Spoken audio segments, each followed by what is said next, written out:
Let me check myself right quick. Yo, yo. Oh, that's loud. Yo, yo, yo. Okay. All right, that sounds good.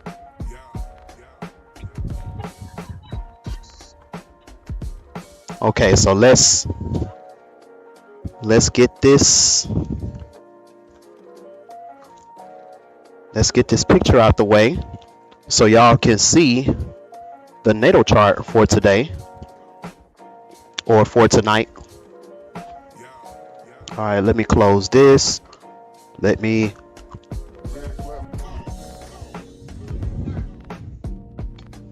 move this over here. And then let me go ahead and refresh it. Okay. So as y'all know, everything I do is for a reason. Dang, I guess this phone is dead then. Wow. It's a reason why I chose to pick the certain music that I picked.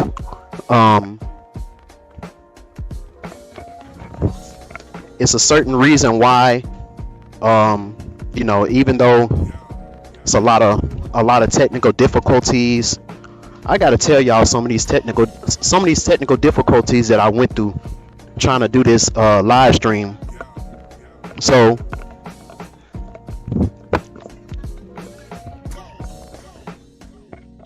my hard drive, all my music, all of my stuff from my videos, all of my programs and all of that stuff is on a external hard drive because my main hard drive got too full, and I had to end up doing a reset on my computer.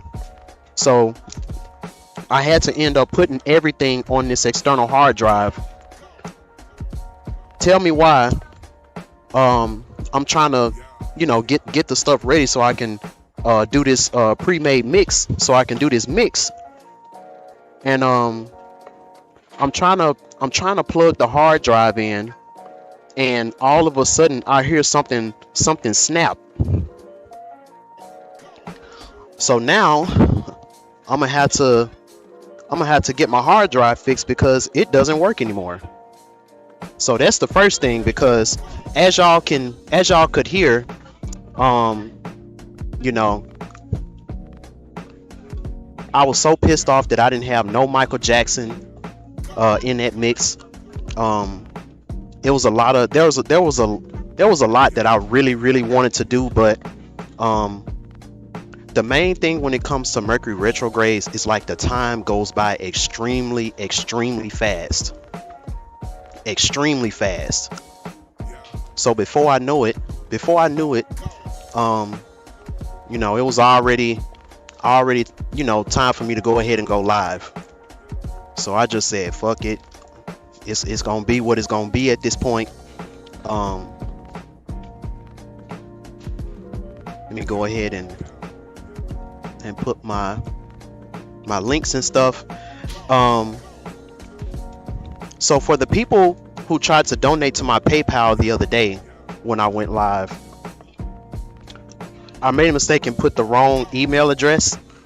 So that email is the right email.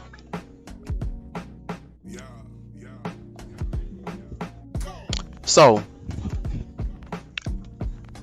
before I get started, let me do a late night roll call. It's Saturday night, y'all mean. So let me see who all we got up in here. Let me start at the top. We got Satral in the building. We got Eric Brooks, Shango Descendant in the building. What's good if you're still here? We got IFE, Samuel Williams. Who else we got up in here? At first when I first started, there was almost 15 people up in here. Now we're down to 5. So, but we still gonna we still gonna get through with the things that I want to talk about. This isn't gonna be like a super long stream like the last one was. So as you all know, the moon is in Pisces. So hold on.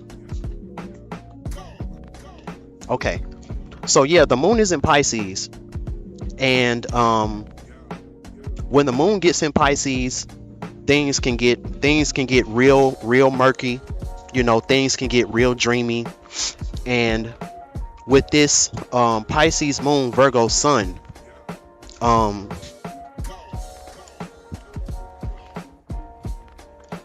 not only can things look dreamy, but things can also look very innocent, you know. Now, today, September the 10th, was is very instrumental. Like it's a reason why, you know, no matter all of the mishaps and things that I went through trying to do this live stream today, it had to be today, because as you all know, not only was Michael Jackson a Virgo sun, Pisces moon, you know, just like the signs for today, but also, if y'all remember, today was the day that he performed the 30th anniversary.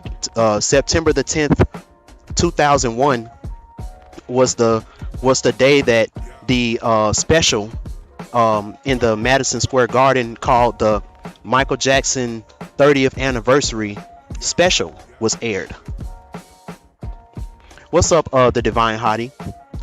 And you know, for the people that know, Michael Jackson, he actually had a meeting in the Twin Towers on September the 11th, which is tomorrow.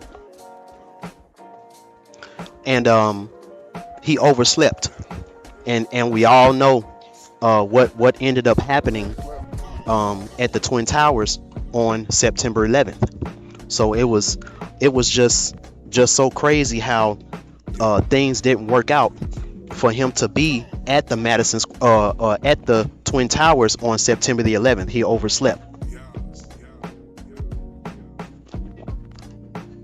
Now, astrally, you know,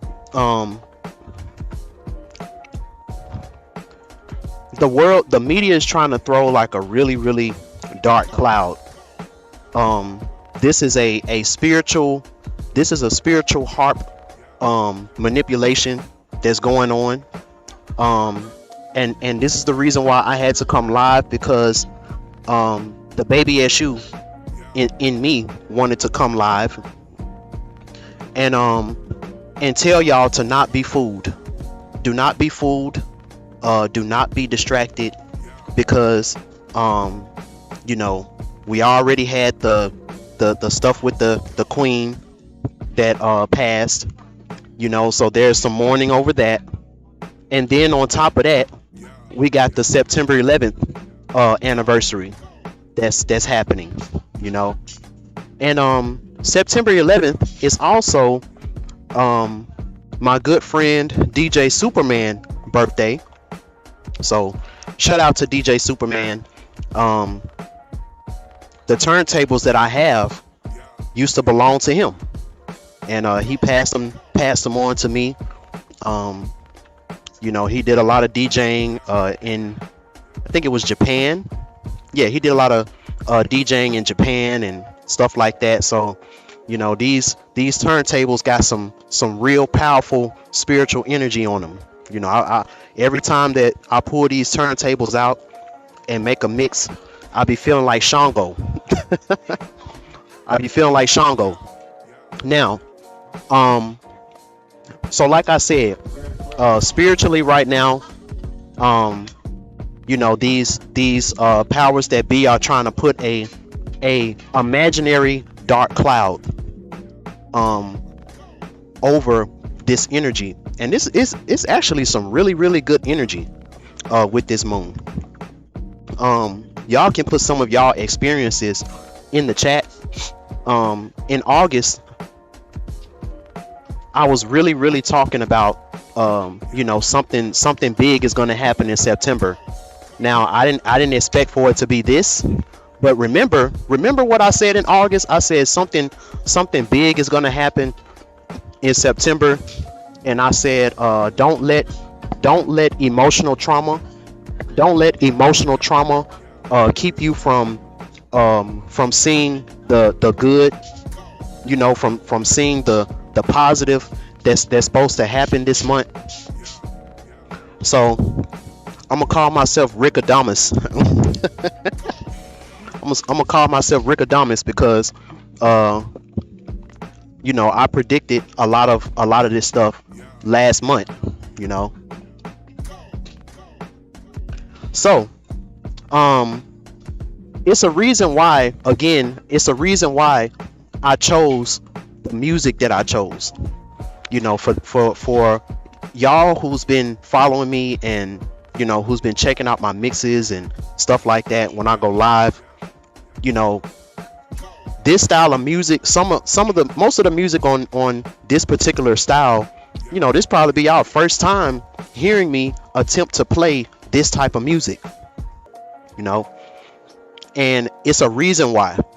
You know, one thing that if Michael Jackson didn't teach us anything else, you know, when it came to you know, his influence and his impact in the world, if he didn't teach us nothing else, he taught us that if nothing else can bring us together, if nothing else can help us remember the time, if nothing else can help us to time travel and to you know, and things of that nature, music can definitely do that. You know, music has always been a atmospheric type of thing. You know, we always was able to use music as a means of, you know, going back to better times, you know, going back to you know, different memories and things like that. And this is the reason why, when you think about, you know, the music that I played and the way it made you feel, somebody was saying in the chat that, you know, this is the type of music that that my parents used to listen to, and you know, this is the type of music that you know, that I listened to back in the day.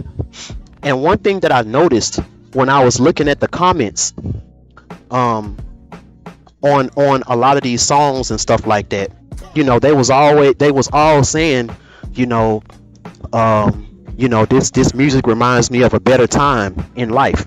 You know, this music reminds me of a better time in history.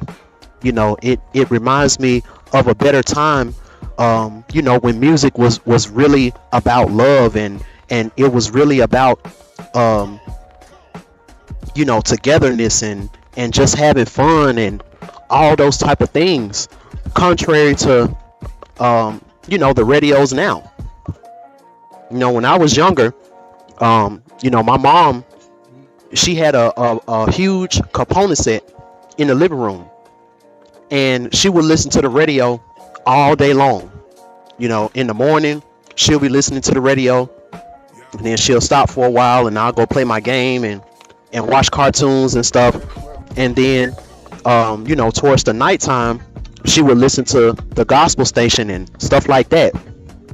And during that time, all of that music that I played in my mix was all the songs that I would hear day in and day out on the radio. You know, this was terrestrial radio that was playing this type of music.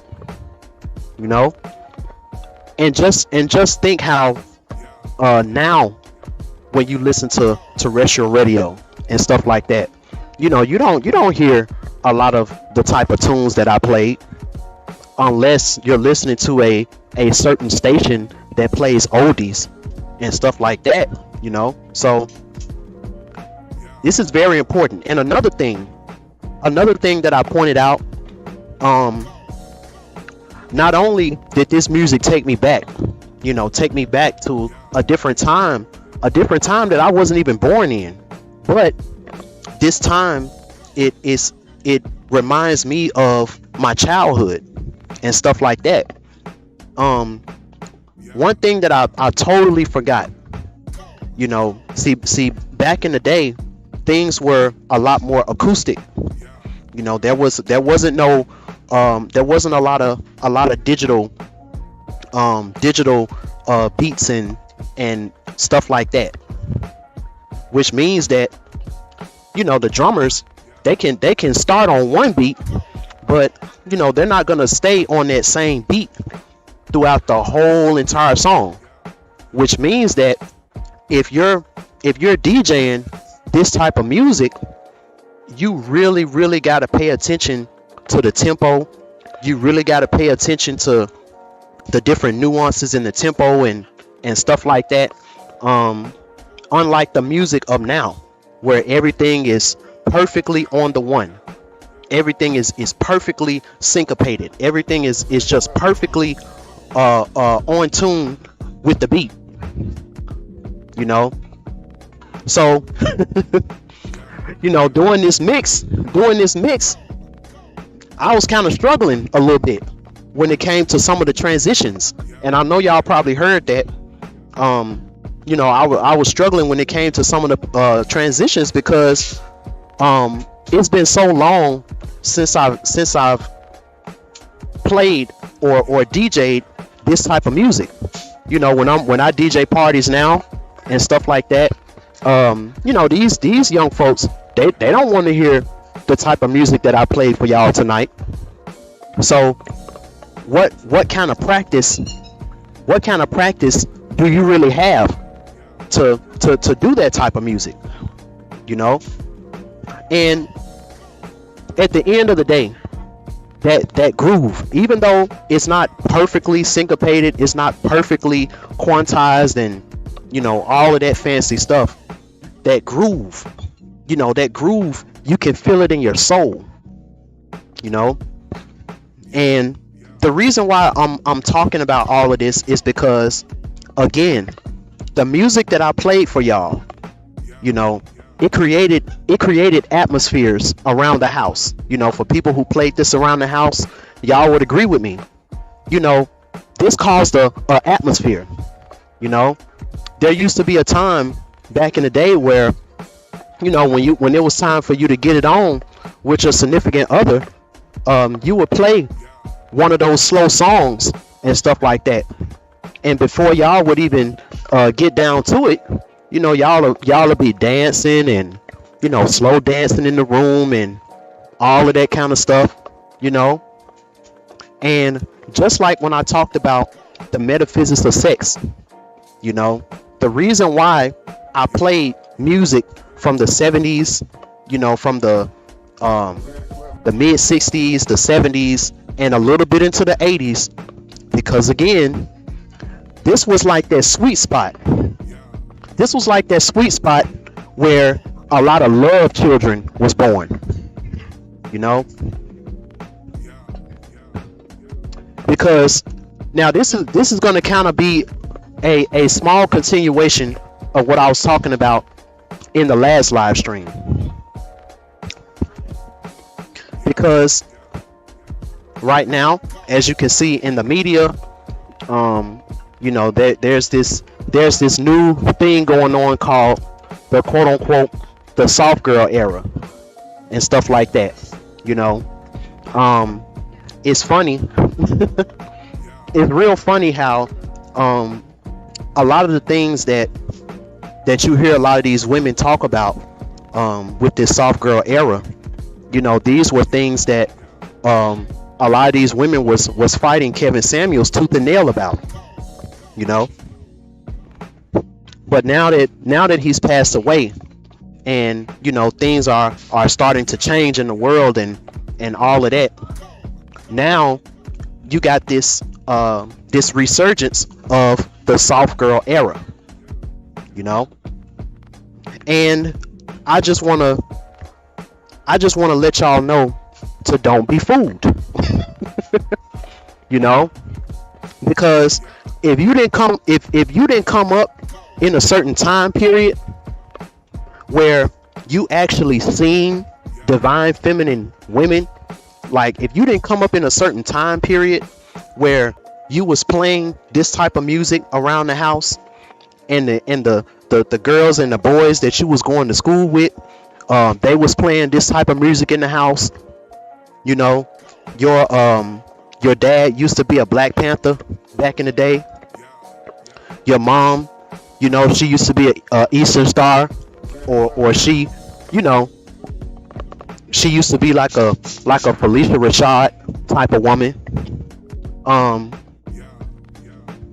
You wouldn't really know how to vet. You wouldn't know how to see through this illusion and vet the women that are claiming to be the soft girls. So this is the reason why I named this video the Babu girl versus the soft girl. Now remember what I told y'all what Babu means. B is either BAYBOO or BABU. The best way I can explain it, you know, when you're a guy and you're in a puppy love type of relationship, you know, a childlike puppy love relationship when you was younger, and you would call that girl your bae. And think about the energy as a boy, as a man. You know, think about the energy that you had towards that girl when you called her your bae.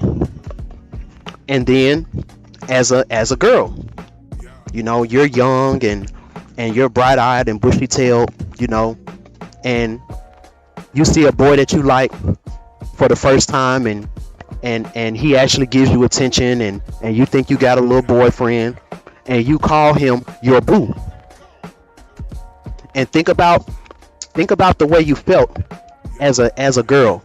Think about the way you felt as a woman to that boy when you called him your boo. You know. Now let's say as a boy you was able to marry your first love. You know, let's say as a girl you was able to marry your first love that you called your boo. The child that y'all end up having together will be called a Babu, or a love child.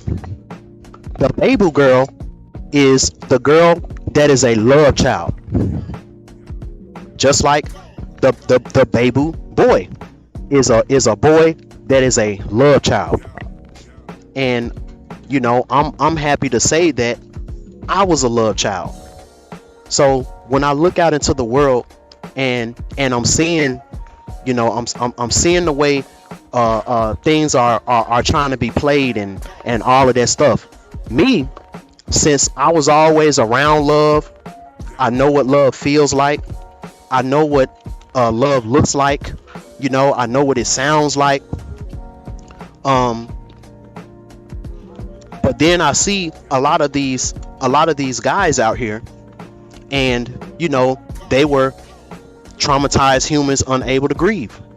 You know, not everybody came from a loving family and stuff like that. You know,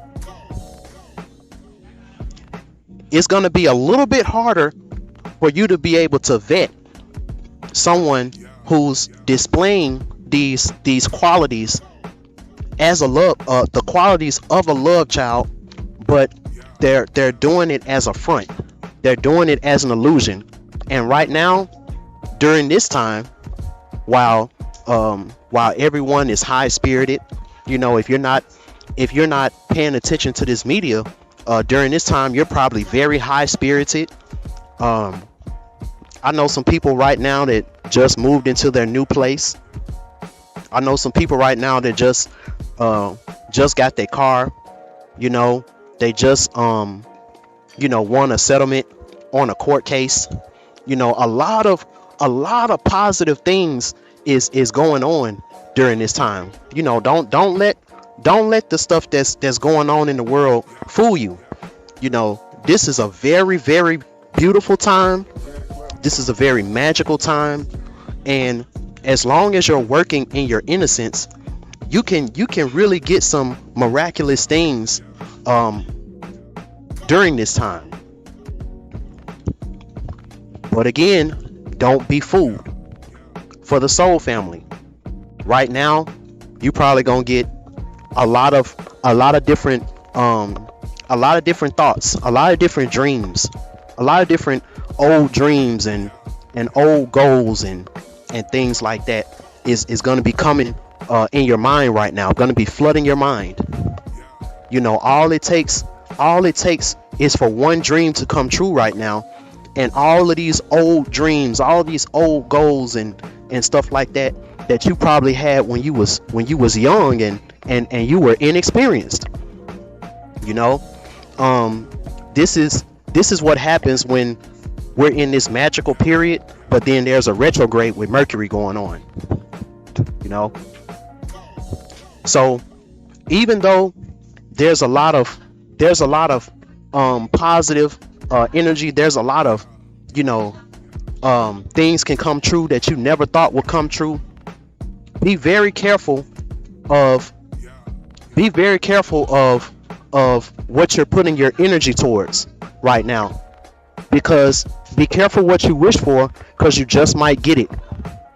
You know, and you better make sure that you have the faculties that's necessary for, you know, for you to be able to see this through. Let me see. Satchel said, love is definitely not the same anymore. Even I had to really do some deep healing. Yeah. You know, and this is the reason why, you know, I created the series that I created, because especially for the little girls, they need to understand that, you know, being a Babu, you know, being someone that's that has a lot of dreams and has a lot of goals, you know, you may not be able to do things perfectly. You know, you may not be able to, you know, to have the perfect life, or you may not be able to have a perfect way to go about things. You know, this doesn't make you no less of a person. It actually makes you even, you know, it actually makes you even more of a success story when you finally be able to achieve those things. You know, and the reason why I'm saying this is because looking out into the world, looking out into this social media age, you know, we got AI that's really running rampant in different ways, and a lot of people are getting catfished. You know, a lot of people, you know, they're falling in love with these images. They're falling in love with these images that they think are real and stuff like that, and they do some foolish things. You know, they flying people out. They're you know, doing the Vanessa Carlton. They walking 1,000 miles so they can see them and all of that. And then when they finally see what they look like in person, it ain't nothing close to how they looked on social media, because of these different AI apps that's out now, to where you can nip certain things in, you can tuck certain things in, you can make certain things big that ain't big, you can make certain things small that ain't small. And it's so crazy now to where even if you're in a video, like, you can shoot a video of yourself, and these AI softwares can nip and tuck these things and edit you in a way to where even when you're shooting a video of yourself, even that's fake. You know, because again, think about the music that came out in the 70s, the music that came out in the 60s and stuff like that. You know, I I didn't play a lot of the 80s for a reason, because the 80s, this is when a lot of 808s and a lot of those electronic drums and stuff like that started to really permeate in the industry. Slowly, people stopped having bands. People stopped having drummers and stuff like that. They traded in the natural drummer, the drum machine, and the sample. Shout out to Pharaoh said that, because he said something very important. He was like, how is it that you can give certain DJs and stuff like that credit for hip hop, when at the end of the day it was the drummer, it was James Brown drummer that these people were sampling. So, and when you think about, and again, like I was saying, when things were natural, and this is with nature. This isn't just talking about with music. This is also talking about nature. Nothing is 100% perfect, because that's robotic, that's artificial. There's really no such thing as perfection in that type of light. Imperfection is perfection in nature.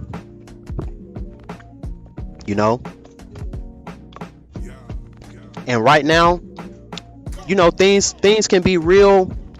Things can be real murky. If you're a guy out here and you're trying to find a baby girl, a baby girl who, she got a good heart. She got a good spirit about herself. She got a good heart. She's trying to do the right thing, but she's made a few mistakes. She's made a few mistakes in her life, but she wants to make things right, and she's just looking for somebody to give her a chance, so she can show that she's changed, and she can really do the right thing, and she can show that she's that she's learned from her mistakes, and she's gained wisdom and understanding from the mistakes that she made, and all of that type of stuff. Now, when we talk about, and let's just be honest, when we're talking about the soft girl, because ain't nothing soft about the Baby Oshun. Don't be fooled by these words, because a divine feminine woman is extremely strong. When a woman is in her feminine, she's extremely strong. It's just that strong when it comes to a man is going to be different than strong when it comes to a woman. And that's something that's always been that's always been disillusioned when we talk about this.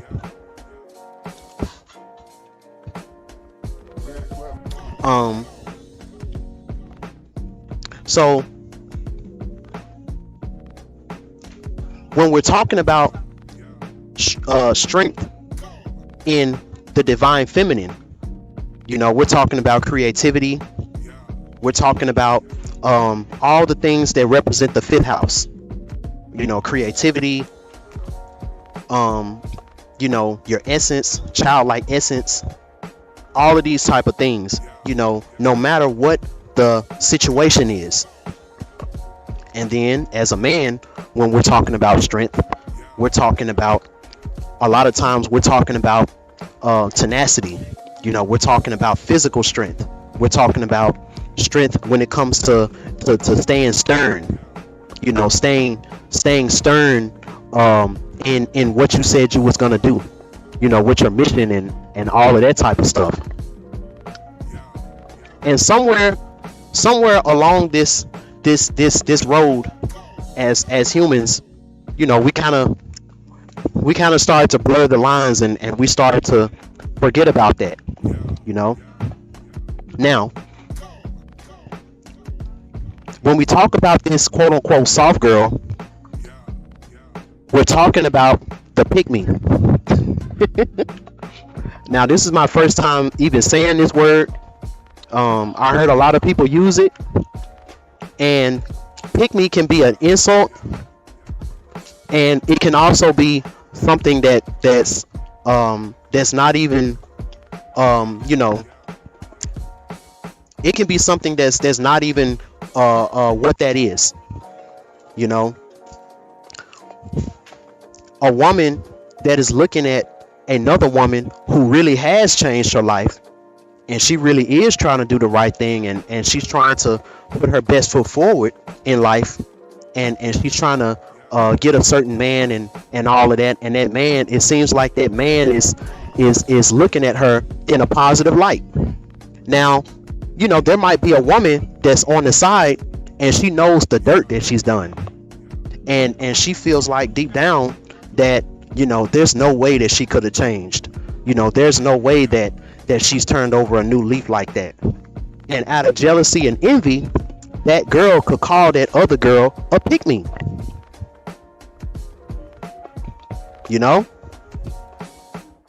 And the girl that's jealous and envy, she could be dead wrong. Like the other girl, she might have turned a new leaf.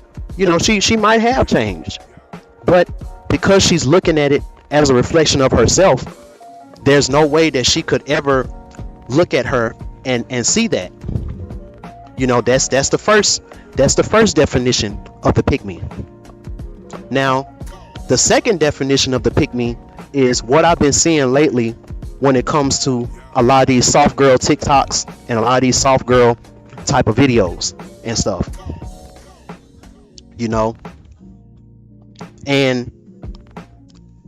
And this definition is, this is a woman who's tried all of the other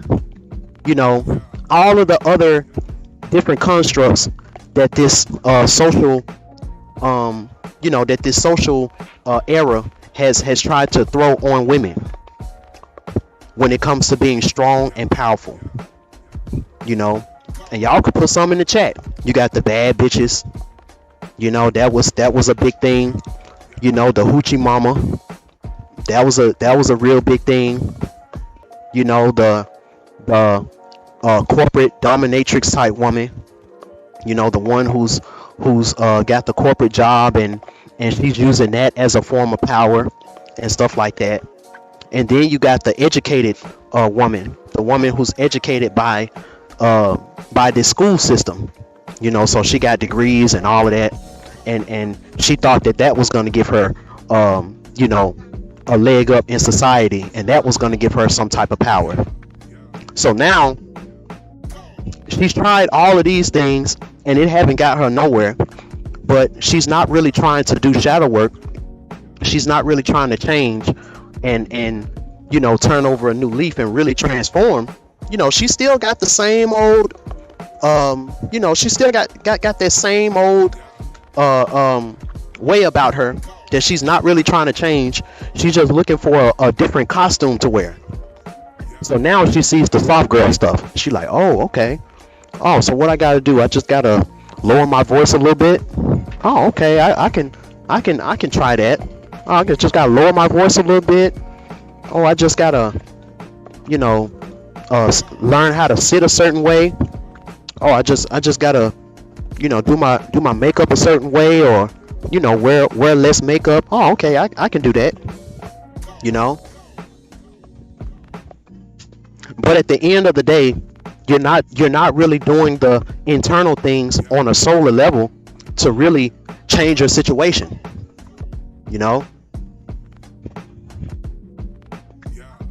So even when you finally get what you want, since it's not something that happened from the inside out, on down the line, and it's not going to take long, you end up showing who you really are.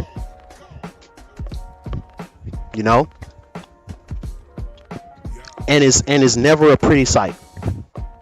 And y'all can attest to a lot of the different examples of women that's tried all these different things, and when they showed who they really are, they ended up being alone. You know.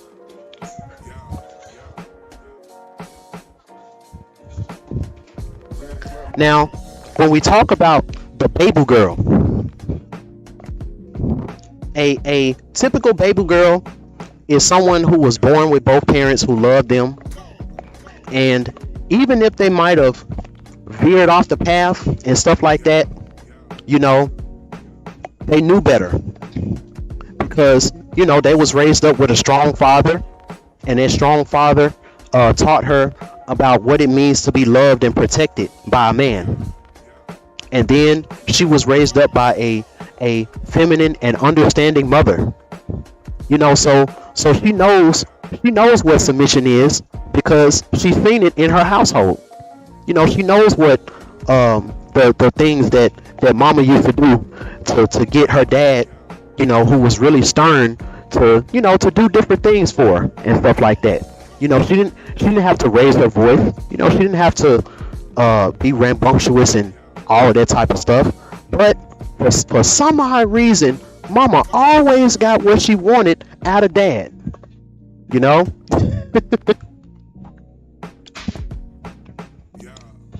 Now, these type of women, and these type of women that came up, they were teenagers in the 80s. So they grew up on all of that music that I was showing y'all. Some of these women, they did some wild stuff in their time. They did some wild stuff in their time. When we're talking about the pimp days and stuff like that, where pimping was something that was really, really prevalent in the 70s and stuff like that. Some of these women ended up going that route. But something happened. The Bible say train the child up in the way that they should go, so when they grow older, they'll never depart from it. A switch ended up turning in that woman when she got a certain age, where she was still young enough to have her youthful exuberance or whatever. And a lot of the women that that came up during Felicia Rashad's time, and your Anita Bakers and your even down to your Aaliyahs and stuff like that. They have their little time, doing what they do, but they always end up coming back to the fold. And a lot of these women now, they're married, they got grandkids. And a lot of them, they still look good to this day, because those key things that makes you feminine, those key things that makes you attractive and things like that, they never forgot it. Nobody's perfect. We all veer off and have different curiosities, and to go different directions and do different things. But if you had a strong foundation at home, you never truly leave that. You might go out and try some new stuff, or you might do something, but you always end up coming back. Always end up coming back to the fold.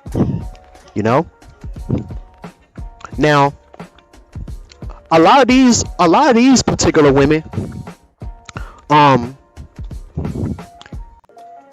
they didn't come up in the social media age.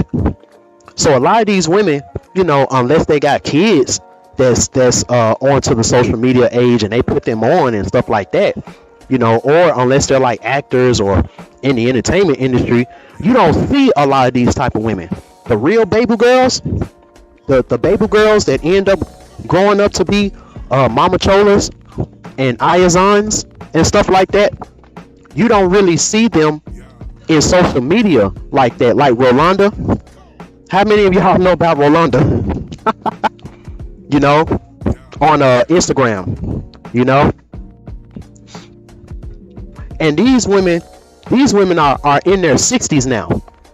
These women are in their 50s, you know, that some of them in their 60s now, and some of them a little bit older, and they still look so good, and they still look so good, and they still got that feminine essence about them, that a lot of those type of women, you know, they put the young girls to shame.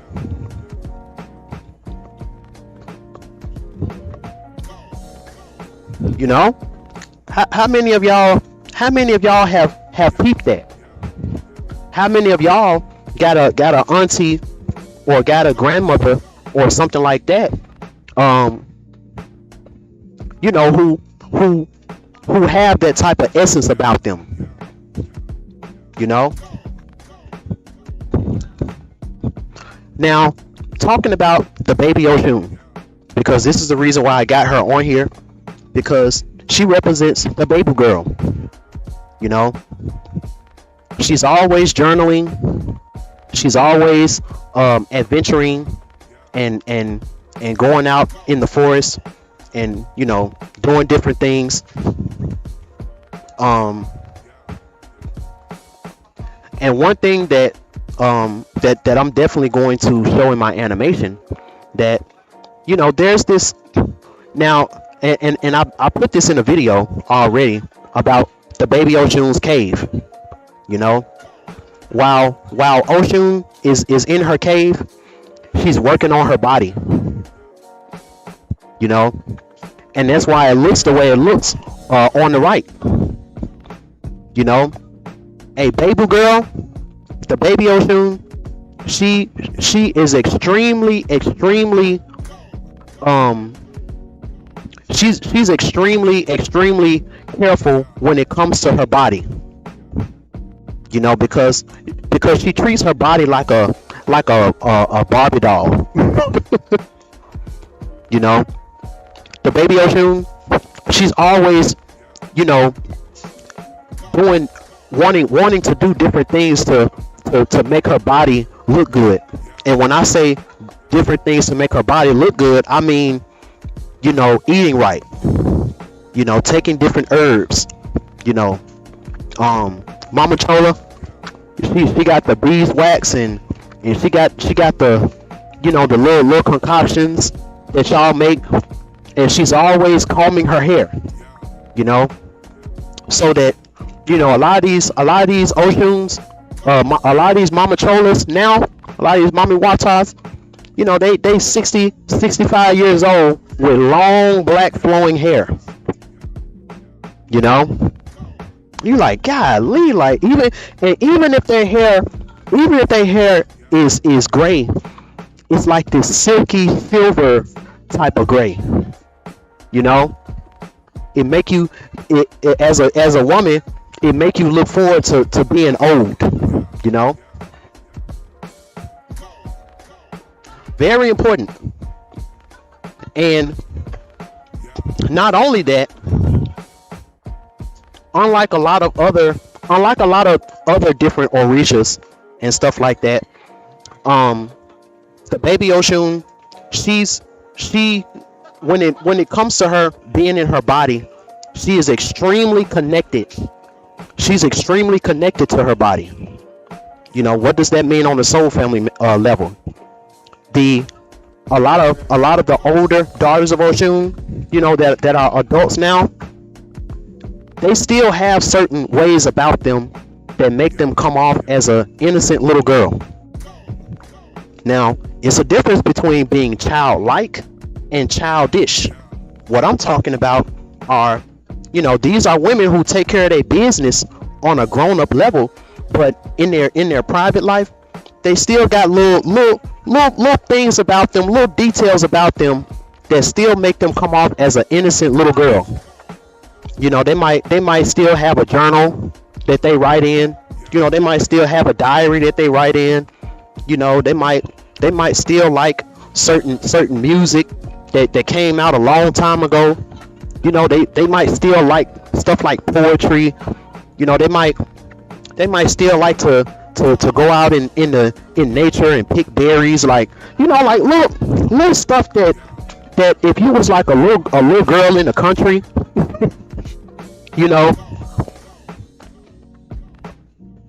and the more, as long as she's connected to her soul, her inner child, you never lose that. And I can speak from experience, just looking at my mom.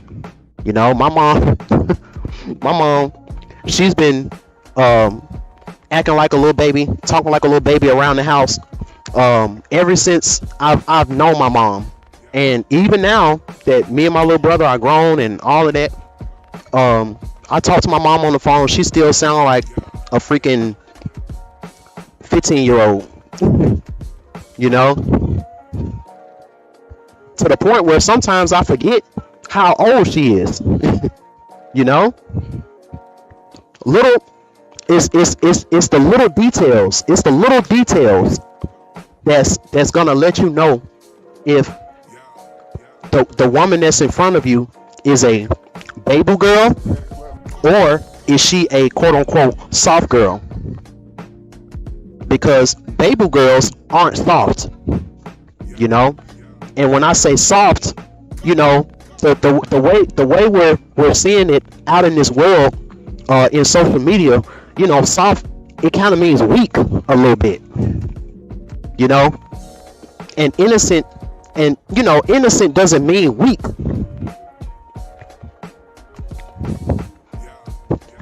So that's something that y'all are gonna have to pay close attention to. And as a man, the only way that you're gonna know, the only way that you're gonna be able to vet this and see this in your life, you have to have a connection to your inner child and listen to your inner child, and don't pay attention to the body that you see in front of you. Very important. So let's go to the natal chart and let's see how this is going to play out. Let's see how this is going to play out in the natal chart for today. And as y'all know, I'm going to be touching on multiple different things in regards to this. So let me okay. So let me do that. Okay. So as you can see, the sun is in Virgo in the 5th house, and we got Venus in Virgo, but it is in the 4th house. Very important. And we got Pisces in the 11th house. So right now we got Neptune in Pisces. Neptune represents escapism, impressionability, daydreams, delusions, carelessness, deception or intuition, dishonesty or inspiration, and telepathy. These are all things that's going on when it comes to our associations. The people, places, and things that we're choosing to associate with right now. Now, if you've been doing the work throughout this time, then all this Neptune in Pisces is going to do is give you a special type of telepathy to let you know if what you're associating with, so that you can do this work in your creativity, so you can work on having a comfortability when we're talking about having a loving home and stuff like that. If you've been doing what you're supposed to do, then along with this intuition and inspiration and stuff like that, This is going to make you a ambitious, determined, and aggressive character. One believes that one is entrusted with a special mission and must follow the path which has been drawn out by a mysterious hand. Although one means well, one must avoid violent confrontations and resort to dialogue in order to conciliate diverging stands. Otherwise, tough opponents may start a unremitting fight and thwart projects. Very important. That's what this Juno and Pisces in the 11th house is talking about.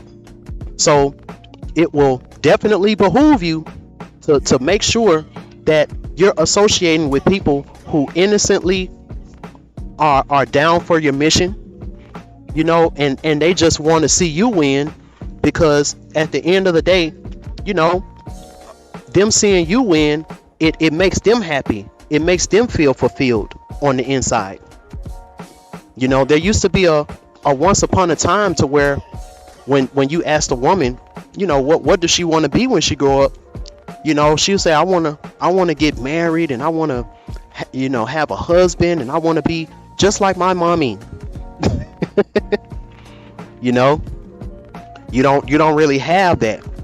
You don't really have that no more. You know, just like what Satra was saying, you know.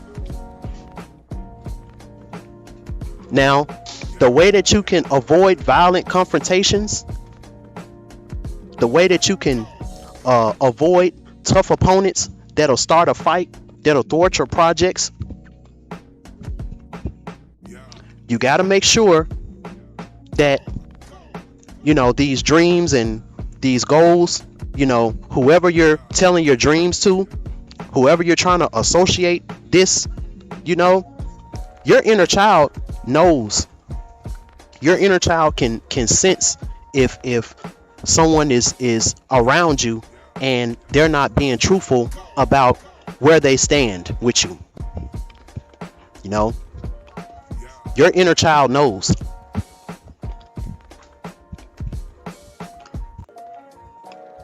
Now, when it comes to, again, the midheaven in Aquarius, you know,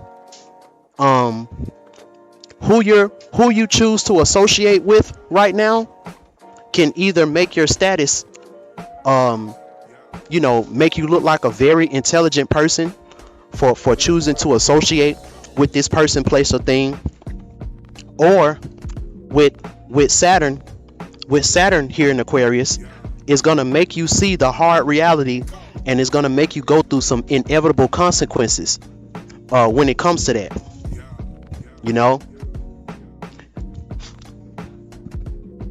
And this is where the Mercury retrograde can be a good thing, because a lot of these Pisces in the 11th house things that a lot of us are going to be going through, you know, these are situations that we know better, you know, because we've been through a lot of this before. It's just coming in a different face, but we can already sense that this ain't gonna be what is, you know, what's being you know, shown to me, because I've already been through this before, you know. Now, if you decide that you don't want to take heed, you know, Vesta in Aquarius, you know, this is talking about trying to efficiently devote yourself to your cause, you know. And this talks about someone who ends up being confused, helpless, and self-righteous. You know, someone who repeats the same mistakes over and over again and not learning the hard lesson and inevitable consequence. So every time that you're not listening to your inner child and you're associating with you know, with snakes in the grass and stuff like that, that Saturn is going to hit you harder and harder and harder each time, you know. And you don't want to get to the point where you stop seeing the innocence when it comes to finding love and all of that. You don't want to get to that point, you know. So as a warning, Vesta in Aquarius in the 10th house, this talks about, instead of stubbornly repeating the same mistakes, one must seek the advice of more experienced friends who can help avoid dangerous traps and teach them the rudiments of your job. You know, you don't want to be surrounded by a bunch of yes men, you know, a bunch of people that's only around you because of what you're providing for them. You know, very important.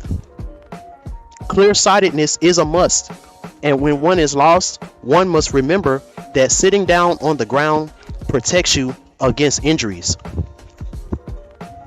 Very important. So now, as I always do, I'm gonna go around the chart, and I'm gonna tell you the good and the bad. I'm gonna tell you how to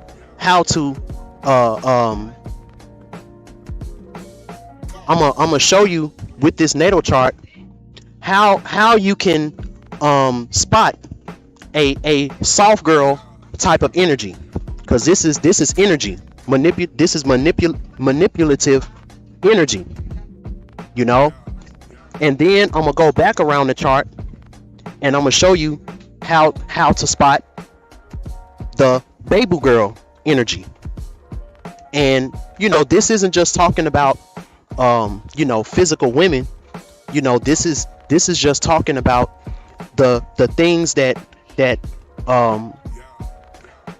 you're deciding to receive, because we know that feminine energy is the energy of receiving. And a lot of us, you know, since this is fall, you know, this is the harvest time and stuff like that, a lot of us, we're going to be receiving a lot of things. We're going to be receiving a lot of thoughts. We're going to be receiving a lot of feelings. Some of us may be receiving a lot of opportunities right now, things like that. You know, things where you could possibly expand and stuff like that. So this is going to show you the things not to receive, because not every gift is given in good faith. And then I'm going to show you what something looks like that you need to receive. And at the end of the day, this is all contingent on your relationship with your inner child. Okay, so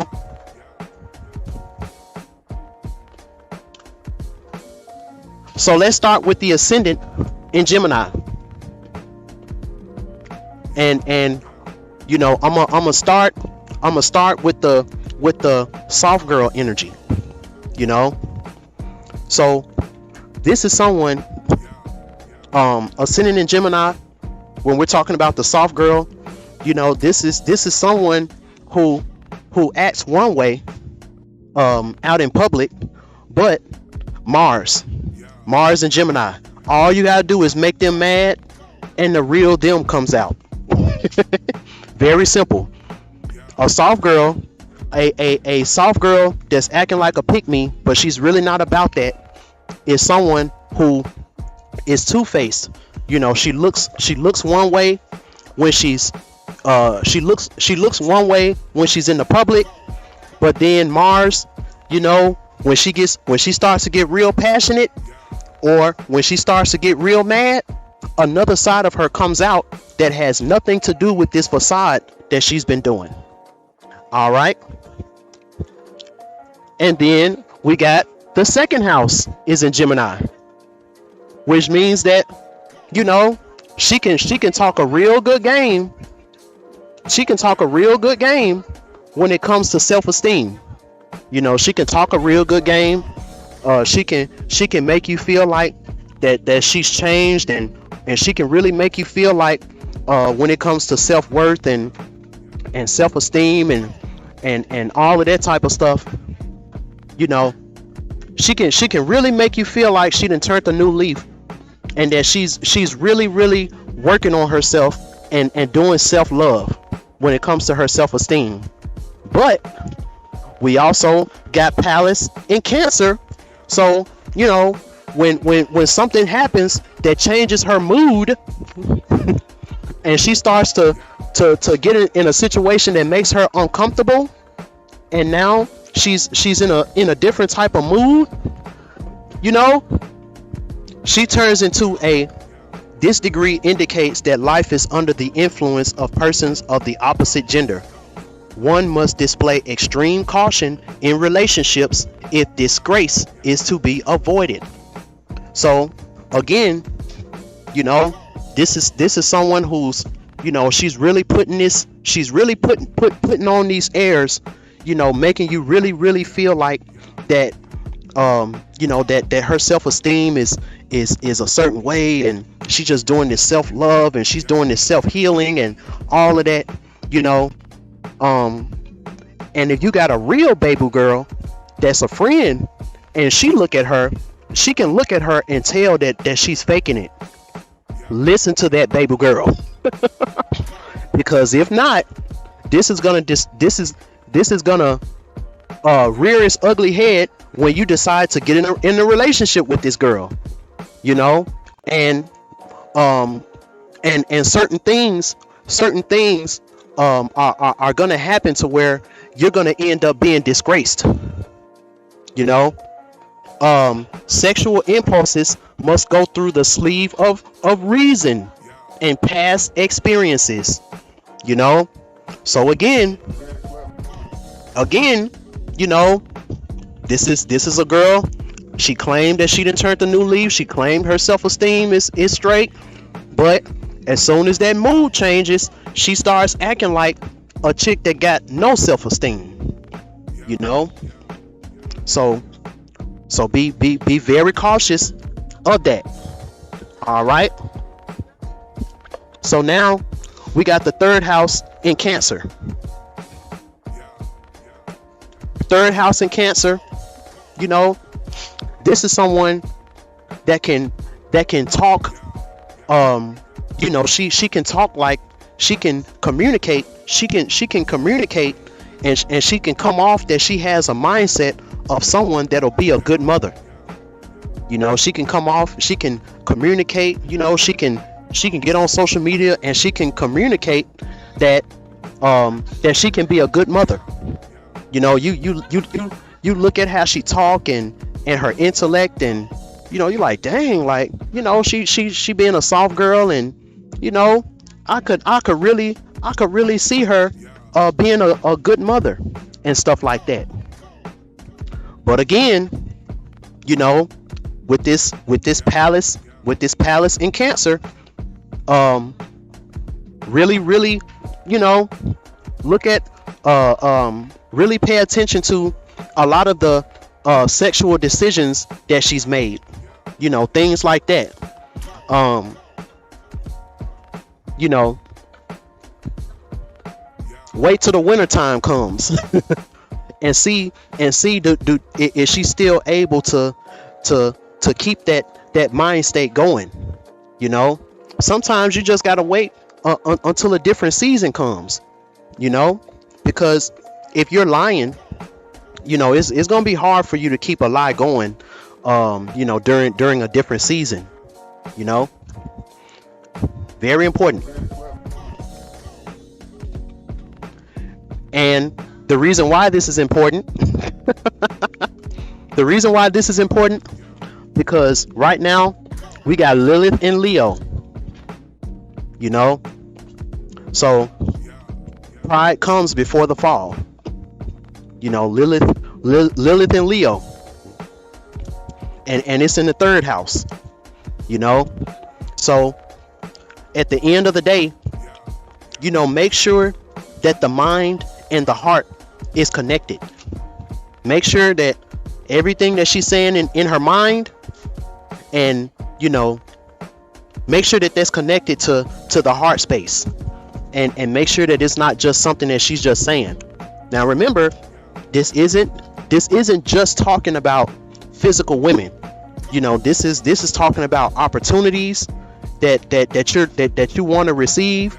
This is talking about people, places, things, opportunities that's looking real good, looking real innocent right now, and you want to receive it, but you know, this is the crossroad that a lot of us are at, you know, male or female, and you gotta make sure that you're not being fooled right now, you know, because Lilith and Leo, this talks about cautious, greedy, and envious character, inclined to compete, you know. So again, remember what I said.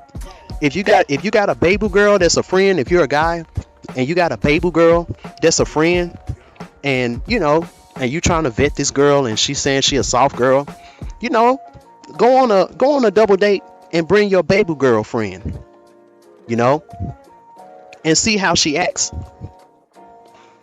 and see if she cautious, greedy, and envious of the real thing staring her in the face, inclined to compete.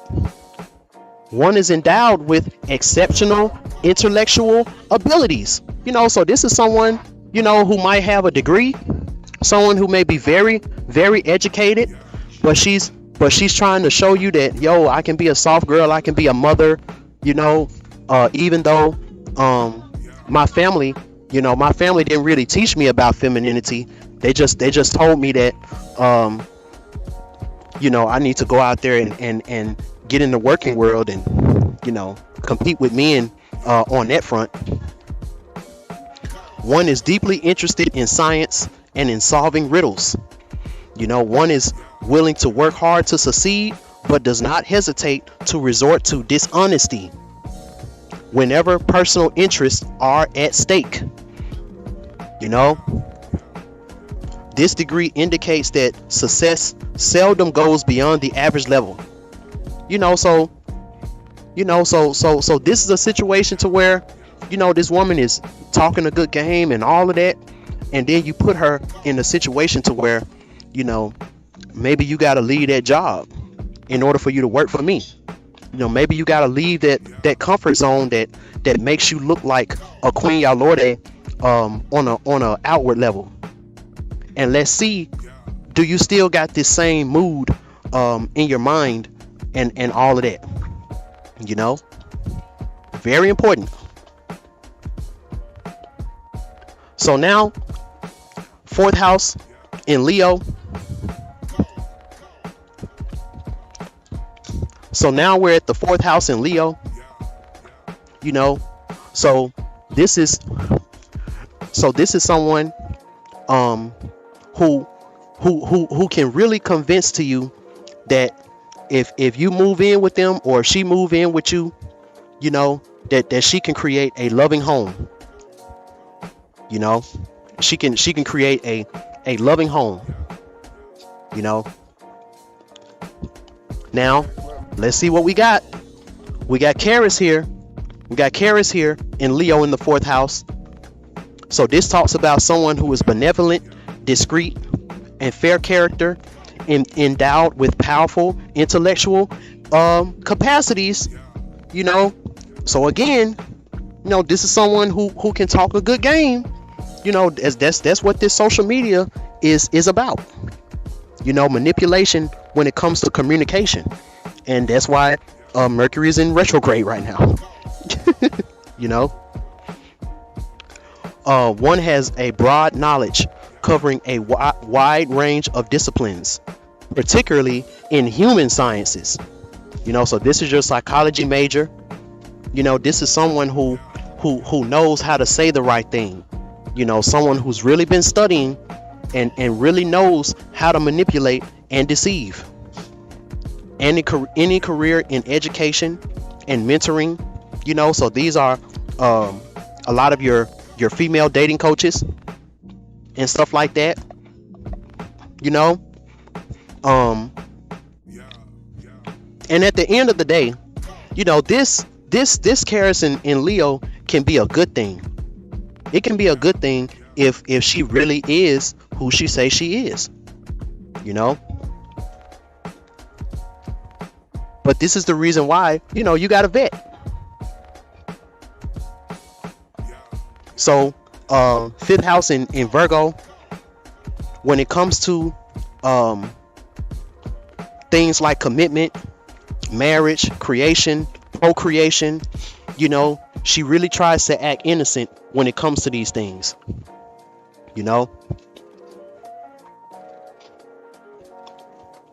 so this is the woman who, you know, she kind of got a track record where she's from, so she moves to a different area, you know, so she can kind of start off new where nobody knows her at, so she can be innocent when it comes to the 5th house.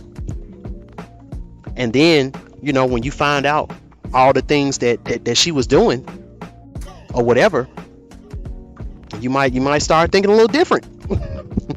Might think a little different about her. You know, now again, if she really have turned a new leaf, and you can see that she's been working on herself in this area and stuff like that, then, you know, the stuff that she did in the past, it shouldn't matter. You know, unless you know, you know what I mean when I say the stuff that she did in the past, it shouldn't matter. If she really has turned over a new leaf, and she really is working on herself, and you can see that, you can see it on an outward level. Now again, Libra in the 6th house, she's unbalanced. The soft girl, the stereotypical soft girl, when it comes to balancing her status and her private life, is unbalanced.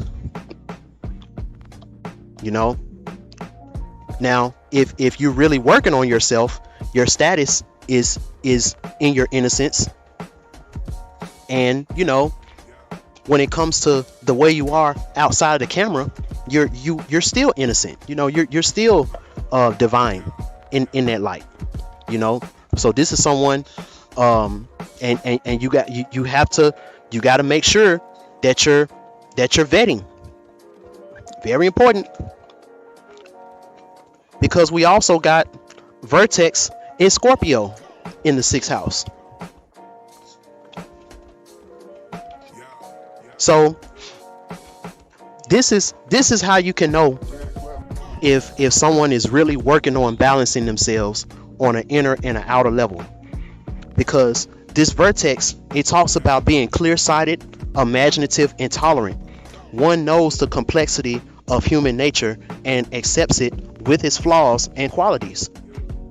You know, however, one prefers to be alone to ponder over philosophical and scientific concepts. So that's very important, you know. So, you know, you can use that as a way to gauge. Now we also got Fortune. We got Fortune in Scorpio in the 6th house. You know, so this is talking about transformation. You know, transformation.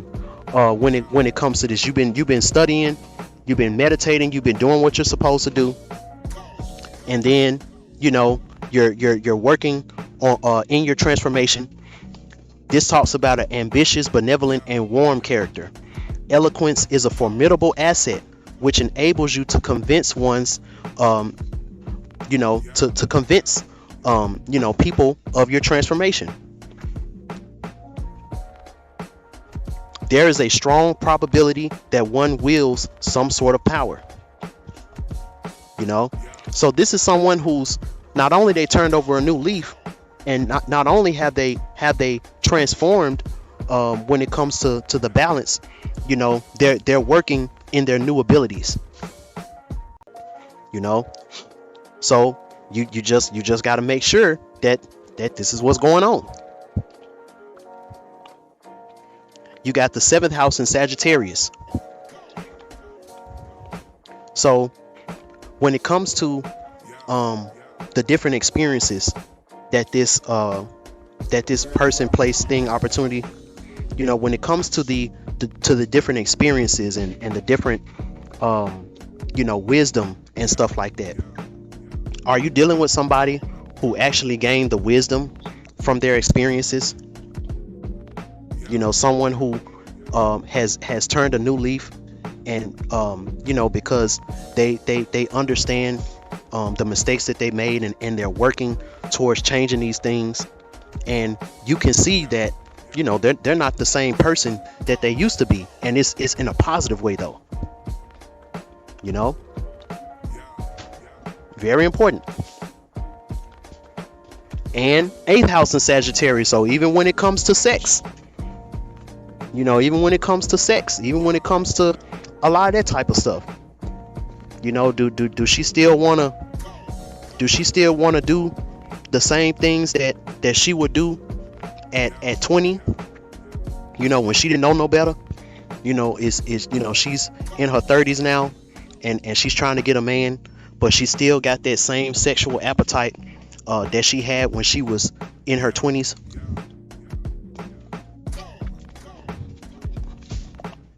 And at the end of the day, we got Pluto and Capricorn in the 9th house. So again, deep spiritual processes. Deep spiritual processes that you got to go through, you know. So let's see. Yep, 9th house is still in Capricorn. So when you're trying to speak to this soft girl on an intellectual level, you know, you're trying to speak to her on a more intelligent type of level, on a spiritual level. You know, does she turn dry? Does she turn dry and unresponsive, or is she able to show you? Is she able to keep up with you and show you the transformation? You know, she's able to show you how on that level, you know, she's went through her own spiritual journey, and y'all can talk about that together, you know, instead of just talking about dry topics, you know. Midheaven in Aquarius. Is this soft girl, is she still associated with the same people? Is she still associated with the same people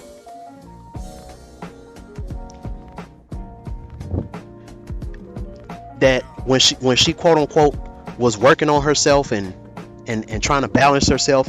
Is she still associating with imbalanced people that's not working on themselves as well? You know,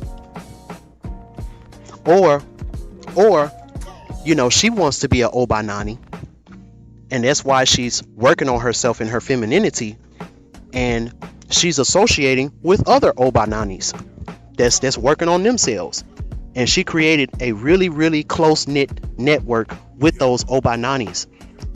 You know, you are who you hang around. I was talking about that in my other video. 11th house in Pisces. You know, again, does she really want to associate with your dreams and your goals and things like that you're trying to achieve? Or is it all an illusion? And last but not least, you know, when it comes to dreams and all of that,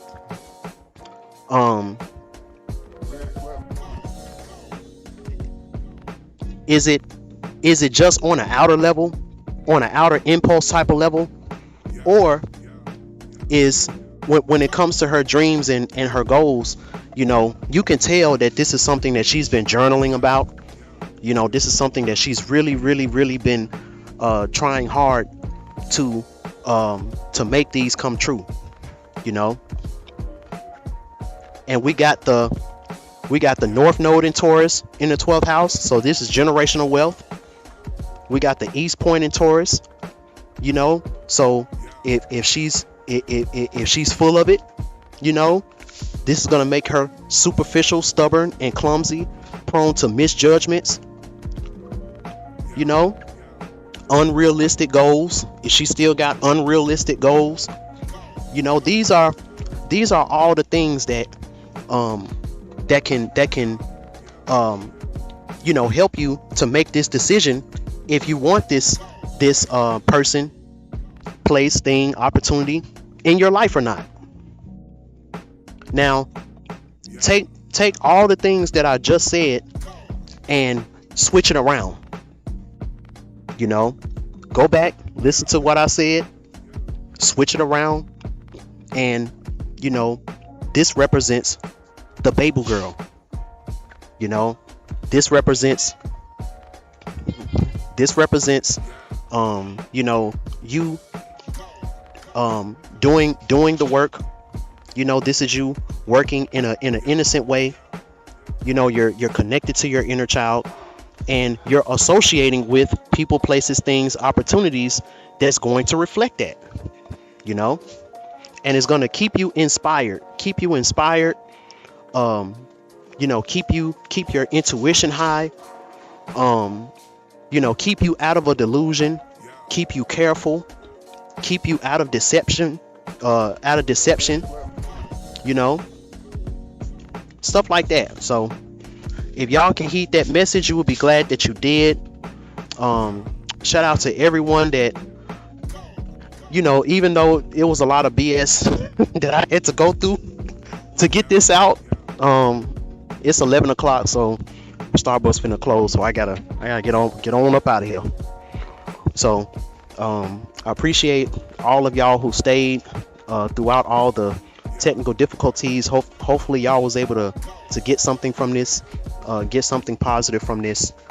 And you know, like I always say, no matter what, gotta stay shining.